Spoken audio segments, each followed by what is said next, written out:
Isang pinagpalang araw sa ating lahat. So, ngayong araw is September 12, 2024. So, ngayon is ipagpatuloy lang natin yung ating nasimulang series ng ating devotion. So, ngayon is dadako or papayaw natin ng konti. So, yung naging series natin last time para sa mga bako lang na tagapanood at tagapakinig ng ating devotion. So, yung naging series natin last time is 7 pillars of a complete trust in God. So, ano nga ba yung mga pillars? Kumbaga, yung naging topic din natin yan is naging discussion. Yung naging series natin yan araw-araw is meron tayong topic like plan, trust, provision, probation. So, diba, iba't iba yung planning. So, ano nga ba, paano nga ba natin pagkakatiwalaan or ano nga ba yung mga way or mga pwedeng sabihin sa atin na makikilala natin ang Diyos at siyempre pagkakatiwalaan natin siya. So, ay nag-series natin last time na tinalakay natin para sa 10 linggo. So, yung series talakay natin yung araw is nagpahali din itong topic na meron araw-araw.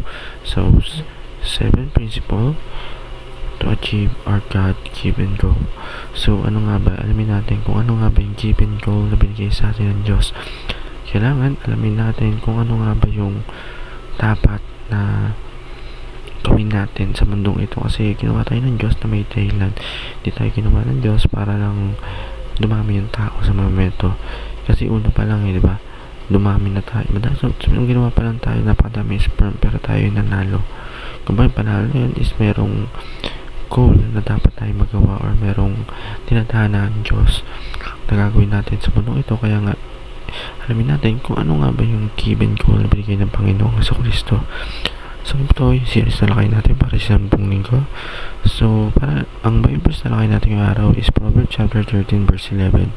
So sabi dito, wealth gained hastily with twain but whoever gathers like little be increase it. So sa Tagalog, mauubos ang kayamanang nakuha sa madaling paraan, ngunit siya'y unting-unting nagtitipon at madaragdagan.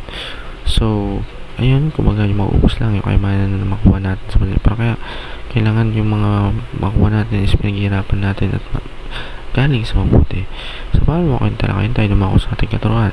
So, definition. So, define your God-given goals. Sa pag-define, kung i-define natin kung ano nga ba yung bigay sa ating goal or takatadhana sa ating Panginoon. Kasi lahat tayo may goal. Meron tayo dapat na ma-achieve or makuha natin to.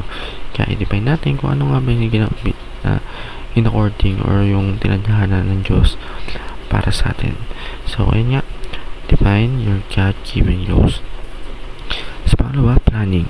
Break goal into steps. So, break natin yung goal into step. Kumbaga, ano yun natin, kung ano nga ba yung mga step by step yan. Kumbaga, alamin natin kung ano yung step 1, step 2.